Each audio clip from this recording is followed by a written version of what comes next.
வணக்கம் நண்பர்களே, இந்த வீடியோவில் நம்ம ஒரு இமேஜையும் டேட்டாவையும் ஆங்குலர் அப்ளிகேஷன் மூலிமா ஒரு .NET வெப் APIக்கு ஒரே ஷாட்டில் எப்படி அப்லோட் பண்ண போகிறோங்கிறத நம்ம பார்க்க போகிறோம். வாங்க வீடியோக்குள்ளே போகலாம்.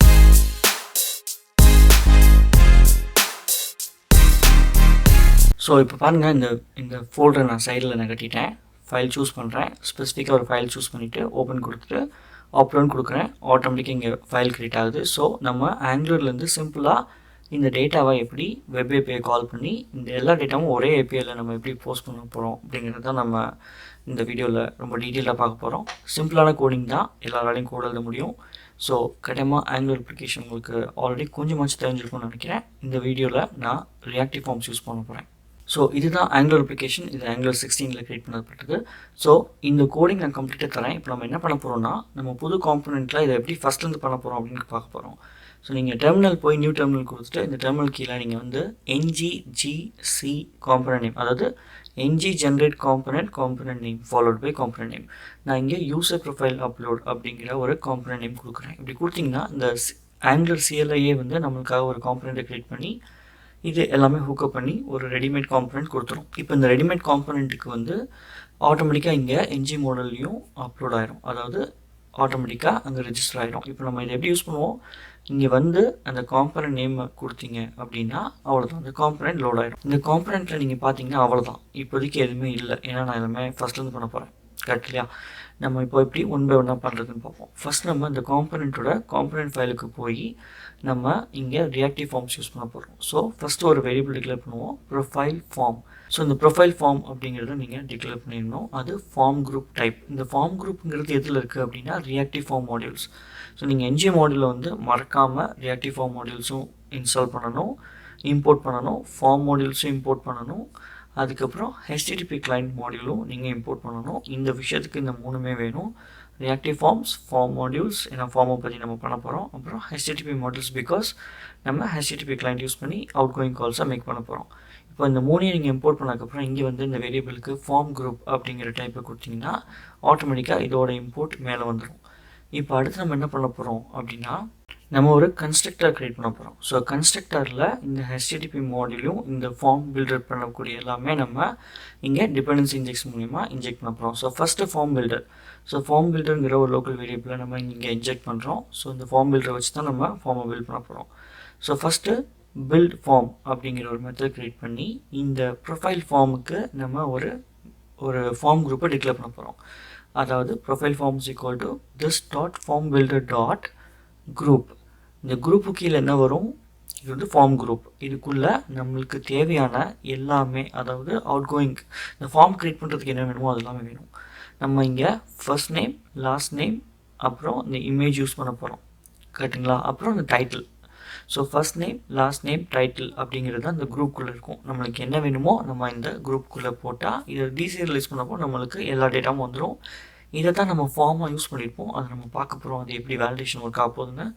ஸோ நம்ம ஃபோர்த்துக்கு நல் செட் பண்ணிக்குவோம். ஏன்னா நம்ம அதை ப்ரோக்ராமேட்டிக்கலாக இந்த ஃபோர்த்துக்கு நம்ம டேட்டாவை அப்லோட் பண்ணுவோம், அதாவது கோடிங் மூலயமா டேட்டாவை எம்பெட் பண்ண போகிறோம். ஆல்ரைட், இப்போது இதுதான் ஃபஸ்ட்டு ஸ்டெப்பு. ஓகேங்களா? இப்போ ஒரு ஃபார்ம் பில்டர் வச்சு நம்ம ஒரு ஃபார்மை இனிஷியலைஸ் பண்ணியாச்சு. இப்போ நம்ம அடுத்து என்ன பண்ண போகிறோம்னா,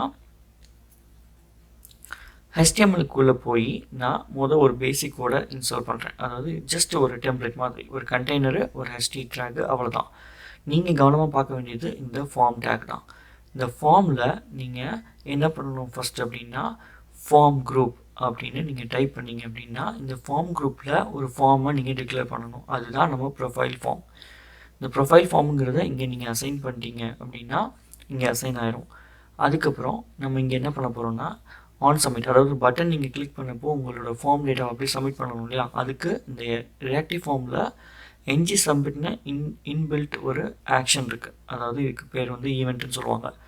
இதுக்கு நம்ம ஒரு மெத்தடை டிக்ளேர் பண்ணுறோம், ஆன் சப்மிட்டிங்னு. ஆன் சப்மிட்டிங்கிற ஒரு ஃபங்க்ஷன் இன்னும் இல்லை, நம்ம க்ரியேட் பண்ண போகிறோம். ஓகே, வெரி ஃபர்ஸ்ட் திங் நம்ம ஒரு சின்னதாக ஒரு ஃபர்ஸ்ட் நேமை மட்டும் எப்படி க்ரியேட் பண்ணுறதுன்னு பார்க்கலாம். ஒரு டிவ் டேக்கில் ஒரு கிளாஸ், அதாவது ஃபார்ம் குரூப்புங்கிற ஒரு CSS கிளாஸ் யூஸ் பண்ணி லேபிள் யூஸ் பண்ணுறோம். நம்ம கவனமாக பார்க்க வேண்டியது இந்த இன்புட் தான். இந்த இன்புட்டில் ஃபார்ம் கண்ட்ரோல் நேம் அப்படின்னு கொடுத்து இந்த ஃபர்ஸ்ட் நேம் அப்படின்னு கொடுக்குறீங்க இல்லையா? இந்த ஃபர்ஸ்ட் நேம்ங்கிறது எக்ஸாக்டாக நீங்கள் காம்பனண்ட்டில் என்ன நேம் கொடுத்தீங்களோ அது மேட்ச் ஆகணும். மேட்ச் ஆகலைன்னா இது எரர் அடிக்கும். ஓகேங்களா. ஸோ நம்ம இதை குரூப் பண்ண போகிறோம். அதாவது ப்ரொஃபைல் ஃபார்முக்கு கீழே ஃபர்ஸ்ட் நேம் அப்படிங்கிற ஒரு ஃபார்ம் கண்ட்ரோல் நேம் இருக்குது. இதுக்காக தான் அர்த்தம். மிச்சம் எல்லாமே உங்களுக்கு எல்லாமே தெரிஞ்சது தான். ID, type, class, placeholder இதெல்லாம் கொடுத்துருக்கீங்கன்னா ஒரு சின்னதாக ஒரு இன்புட் யூஐ வந்துடும். இப்போ நம்ம இந்த மெத்தட் இல்லை இல்லையா, அதை காப்பி பண்ணி ஒரு எம்டி மெத்தட் க்ரியேட் பண்ணிடுவோம். அட்லீஸ்ட் கம்பைலர் எரர் இல்லாமல் சந்தோஷமாக இருக்கும். ரைட், இப்போ நம்ம எல்லாரையும் சந்தோஷப்படுத்தியாச்சு. இப்போ இங்கே வந்து ரன் பண்ணிங்க அப்படின்னா ஃபர்ஸ்ட் நேம் வந்துடுச்சு. இப்போ நம்மளுக்கு என்ன வேணும், லாஸ்ட் நேம், டைட்டில், இமேஜ் வேணும். இப்போ நம்ம இதை காப்பி பேஸ்ட் பண்ணி மிச்சதெல்லாம் நம்ம அட்ஜஸ்ட் பண்ண போகிறோம். அப்படியே அதே கோடு தான். ஸோ லாஸ்ட் நேமுக்கு லாஸ்ட் நேமு, டைட்டிலுக்கு டைட்டில், கடைசியில் அந்த ஃபோர்த்து இருக்கு இல்லையா ப்ரொஃபைல் ஃபார்ம், அதுக்கு நீங்கள் கவனமாக பார்த்தீங்கன்னா டைப் வந்து ஃபைல் டைப். அப்போ தான் நம்ம ஃபைல் அப்லோட் பண்ண முடியும். அப்புறம் இதுக்கு சேஞ்சுங்கிற ஒரு ஈவெண்ட் இருக்குது. அதுக்கு நம்ம என்ன பண்ணுறோம்னா ஆன் ஃபைல் சேஞ்சுங்கிற ஒரு மெத்தடை கால் பண்ணி ஈவெண்ட்டை பாஸ் பண்ணுறோம். ஓகேங்களா. இப்போ நம்ம ஆன் ஃபைல் சேஞ்சுங்கிறத நம்ம பண்ண போகிறோம். அதுக்கு முன்னாடி நம்ம ஒரு பட்டன் இருக்குது, அதையும் பார்த்துட்டோம். இப்போ ஆன் ஃபைல் சேஞ்ச் அப்படின்னு கொடுத்துட்டு இந்த டேட்டா இன்கமிங் வந்து என்னன்னு கொடுத்துக்கோங்க. பேசிக்லி அது வந்து ஃபைலு. சரிங்களா. இப்போ நம்ம இங்கே என்ன பண்ண போகிறோம் அப்படின்னா ஒரு ஃபார்ம் டேட்டா அப்படிங்கிற ஒரு லோக்கல் வேரியபிளை நம்ம இங்கே வைக்க போகிறோம். அதுக்குரிய டைப் வந்து ஃபார்ம் டேட்டா. இந்த ஃபார்ம் டேட்டாவை தான் நம்ம யூஸ் பண்ணி டேட்டாவை அப்லோட் பண்ண போகிறோம். ஸோ ஃபஸ்ட்டு கோல் என்னென்னா, எப்போல்லாம் ஃபைல் சேஞ்ச் ஆகுதோ இந்த ஃபார்ம் டேட்டாங்கிற இருக்கிற எக்ஸிஸ்டிங் லோக்கல் வேரியபிளில் நம்ம இனிஷியலைஸ் பண்ணி நம்ம இங்கே கீ வேல்யூ பேரை ஆட் பண்ண போகிறோம். அதாவது கீ வந்து நம்மளோட ப்ரொஃபைல் இமேஜ், வேல்யூ வந்து நம்மளோட ஃபைல். இதுதான் நம்மளோட கோல். நம்ம ஒவ்வொரு வாட்டியும் இமேஜ் சேஞ்ச் ஆகிறப்போ இந்த ஆன் ஃபைல் சேஞ்சுங்கிற மெத்தட் ட்ரிகர் ஆகும். இந்த ட்ரிகர் ஆகிறப்போ நம்ம சேஞ்ச் ஆன ஃபைலை நம்ம இங்கே இனிஷியலைஸ் பண்ணி அப்லோட், அதாவது இருக்கிறத எரேஸ் பண்ணிட்டு புதுசாக சூஸ் பண்ண ஃபைலை நம்ம இங்கே அசைன் பண்ணுறோம். அதுதான் நம்ம இங்கே பண்ணுறோம். So this dot form data school new form data. So நம்ம இங்கே டேட்டா டாட் டார்கெட் ஃபைல்ஸாக கேஷ் பண்ணி நம்ம இந்த அரே டாட் ஃப்ரம் அந்த ஃபைல்ஸ், அதாவது ஒவ்வொரு ஃபைலுக்குள்ளே இருக்கையும் உள்ளே போய் நம்மளுக்கு ஒரு ஃபைல் தான் இருக்க போகுது. ஏன்னா நம்ம மல்டி ஃபைல் சூஸ் பண்ணல. பட் இந்த லாஜிக் வந்து சப்போஸ் மல்டிபிள் ஃபைல் சூஸ் பண்ணியிருந்தீங்கன்னா ஒவ்வொரு ஃபைலுக்குள்ளேயும் போய் ஒவ்வொரு ஃபைலையும் எடுத்து இதுக்கு ஃபார்ம் டேட்டாங்கிற பேரில் இந்த கீ வேல்யூ பேருக்கு ஸ்பெசிஃபிக்காக ப்ரொஃபைல் இமேஜுங்கிற கீ கட்டாயமாக மேட்ச் ஆகணும். ஏன்னா இதுதான் நம்மளோட வெப் ஏபிஐயோட எண்ட் பாயிண்ட்டோட ப்ராப்பர்ட்டி நேம். ஒரு இமேஜோட ப்ராப்பர்ட்டி நேம் இது தான். இதுக்கு நம்ம இதை அசைன் பண்ணுறோம். இதை அசைன் பண்ணுறதுனால இங்கே நல்லா கவனமாக பார்த்தீங்கன்னா வெப் ஏபிஐ நம்மளுக்கு இதான். இதில் நம்மளோட பேர் வந்து ப்ரொஃபைல் இமேஜ். அதனால தான் இந்த கீ வேல்யூ நீங்கள் அசைன் பண்ணப்போ இந்த கீ மேட்ச் ஆகணும். இந்த கீ மேட்ச் ஆகலைன்னா நீங்கள் என்னமோ அனுப்புறது அங்கே போய் சேரவே சேராது. ஏன்னா மாடல் வியூ கண்ட்ரோலர் பைண்டிங் நடக்காது. பேர் சரியாக இல்லைன்னா இங்கே ஃபார்மேஷன் நடக்காது. ஸோ கவனம் இதில் கட்டாயமாக இருக்கணும். இந்த நேம் மேட்ச் ஆகணும். இவ்வளோ தான். இந்த மெத்தடில் நம்ம இது தான் பண்ண போகிறோம். அடுத்து நம்ம ஆன் சப்மிட் கிளிக் பண்ணப்போ, அந்த பட்டன் கிளிக் பண்ணப்போ என்ன பண்ண போகிறோம்னா இந்த 4 வேல்யூவையும் நம்ம, அதாவது எஸ்பெஷலி ஃபோர்த் வேல்யூ தேவையில்லை. ஏன்னா நம்ம அதை ஆன் ஃபைல் சேஞ்சில் ஆல்ரெடி போட்டிருப்போம். ஸோ நம்ம அதை டெலிட் பண்ணிவிட்டு இந்த ஃபஸ்ட்டு 3 இதையும் நம்ம இந்த ஃபார்ம் ஃபைலுக்கு அப்பெண்ட் பண்ணிடுவோம். அப்படின்னு என்ன அர்த்தம், இந்த ஃபார்ம் டேட்டாங்கிற வேரியபிளில் கடைசியில் நீங்கள் கவனமாக பார்த்தீங்கன்னா first name, last name, title, profile image இந்த 4மே கண்டிப்பாக டேட்டா அப்பெண்ட் ஆகிருக்கும். இப்போ நம்ம ஒரு செக் போட்டுக்கலாம். இப்போ இந்த ஃபார்ம் வந்து வேலிடாக இருந்தால் தான் இந்த ஆன் சப்மிட்டுங்கிறதே கிளிக் ஆகணும். அப்படின்னு என்ன அர்த்தம், நீங்கள் இங்கே வேலிடேஷன் மூலயமா வேலிடேட்டர் டாட் ரிக்வயர்டுன்னு கொடுத்தீங்கன்னா இந்த ஃபஸ்ட் நேம் வேலிட் ஆயிரும், அதாவது ரிக்வயர்ட் ஃபீல்ட் ஆயிரும். இப்போதைக்கு நம்மளுக்கு இந்த டெமோக்கு எதுவுமே தேவையில்லை, அதனால் நம்ம இங்கே செலக்ட் பண்ணலை. பட் இங்கே நீங்கள் வேலிடேஷன் கொடுத்துக்கலாம். பட் நான் இங்கே கொடுக்கல. ஓகேங்களா. ஏன்னா நம்மளோட டெமோ வந்து இது வேலிடேஷனாக இல்லையாங்கிறது இல்லை. நம்மளோட இந்த வீடியோட டெமோ ஆங்குலரை யூஸ் பண்ணி டேட்டாவையும் சரி இமேஜையும் சரி எப்படி அட் அ டைம் ஒரே எண்ட் பாயிண்ட்டுக்கு அனுப்புறதுங்கிறது மட்டும்தான் நம்மளோட இந்த வீடியோவோட நோக்கம்.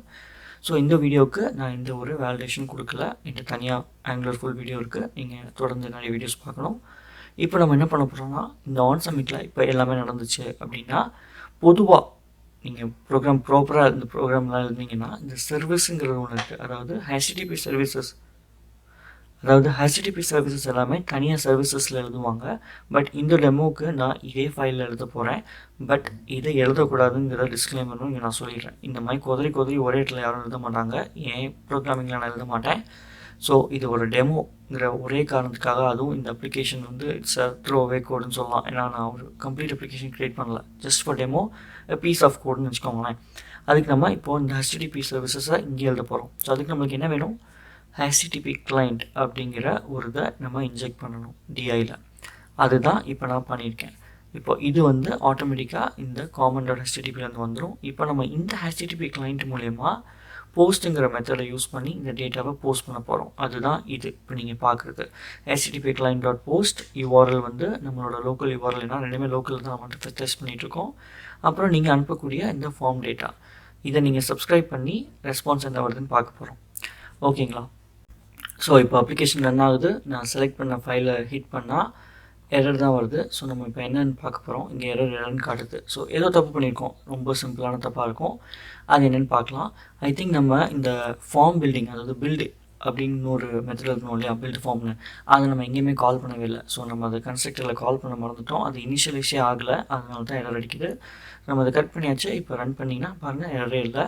ஸோ இப்போது இந்த மாதிரி நீங்கள் பேரும் இங்கே கொடுக்கலாம். அதுக்கு பதிலாக நான் என்ன பண்ண போகிறேன்னா, நான் கொஞ்சம் சோம்பேறி. ஸோ இங்கே வந்து டேட்டா இங்கே இனிஷியல் வேல்யூவை நான் இனிஷியலைஸ் பண்ண போகிறேன். அதாவது first name last name title இங்கே கொடுத்துட்டேன் அப்படின்னா என்ன ஆகும்னு பாருங்கள். இந்த டேட்டா ஆட்டோமேட்டிக்காக அங்கே ஃபார்மில் ஃபில்அப் ஆகிடும். ஸோ இந்த மூணுமே டைப் பண்ணி உங்களுக்கு டெமோ காட்ட தேவையில்லை. டேட்டா ஃபைலை சூஸ் பண்ணி ஃபைல் என்ன ஆக போகுது அப்படின்னு பார்க்க போகிறோம். என்ன தான் இங்கே எரர் இங்கே காமிச்சாலும் அது ஆக்சுவலாக உங்களோட லோக்கலில் போய் அப்லோட் ஆகிடுச்சு. இந்த எரர் அடிக்காமல் இருக்கிறதுக்கு கிராஸ் ஆர்ஜின் ரிசோர்ஸ் ஷேரிங்னு ஒரு கான்செப்ட் இருக்குது. அதை நம்ம எனேபிள் பண்ணியிருக்கணும். எனேபிள் பண்ணிங்க அப்படின்னா இந்த மாதிரி எரர் அடிக்காது. இப்போதைக்கு ரெண்டுமே லோக்கலில் இருக்கனால உங்களுக்கு இது ஓகே. இப்போ நான் கரெக்ட் பண்ணிட்டேன். 200 ரெஸ்பான்ஸ் தான் வருது. ஸோ இப்போது இதுலேருந்தே உங்களுக்கு தெரிஞ்சிருக்கும், ஒரு சிம்பிளாக ரியாக்டிவ் ஃபார்ம்ஸை வச்சு இந்த மாதிரி ஒரு சிம்பிள் கோடிங்கில் உங்களால் இந்த ரெண்டு விஷயத்தையுமே அட் அ டைம் ஒரு வெப் ஏபிஐக்கு அனுப்ப முடியும். இமேஜும் சரி, டேட்டாவும் சரி, இப்படி தான் நீங்கள் யூஸ் பண்ணுவீங்க. இப்போ உங்களுக்கு இந்த வீடியோவில் ஆங்குலர் யூஸ் பண்ணி இதை எப்படி பண்ணுறதுன்னு உங்களுக்கு தெரியும். இது உங்களுக்கு ஈஸியாக ஃபீல் பண்ணியிருந்தீங்கன்னா இதை நீங்கள் கண்டிப்பாக கமெண்ட் செக்ஷனில் சொல்லுங்கள். உங்களுக்கு இது மாதிரி வேறு எதாவது வேணும்னாலும் நீங்கள் கமெண்ட் செக்ஷனில் சொல்லுங்கள். அந்த வீடியோ நான் அப்புறம் ட்ரைஸ் பண்ணுறேன். இந்த வீடியோ உங்களுக்கு பிடிச்சிருந்துச்சுன்னா லைக் பண்ணுங்கள், கமெண்ட் பண்ணுங்கள், சப்ஸ்கிரைப் பண்ணுங்கள். அப்புறம் மறக்காமல் அந்த பெல் ஐக்கானையும் அமைக்கிடுங்க. அப்போ தான் நான் பண்ணுற எல்லா வீடியோவும் உங்களுக்கு வந்து சேரும். நான் உங்களை மீண்டும் வேறு வீடியோவில் சந்திக்கிறேன். நன்றி.